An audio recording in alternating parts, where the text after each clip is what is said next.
Tormenta perfecta de 2 pasos, la nueva estrella del criadero La Ilusión.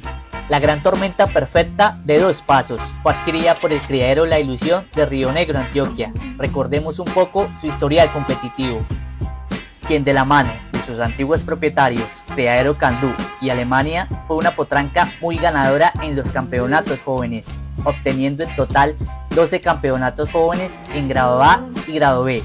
Hoy la entregan a sus nuevos propietarios con 7 grandes campeonatos, 5 grado A y 2 grado B. Estos títulos obtenidos bajo la monta de Fabián Cosio, el alemán. Y ahora estará bajo el manejo de Alex Cano. Los leo en los comentarios. ¿Cómo les pareció la nueva adquisición del criadero La Ilusión?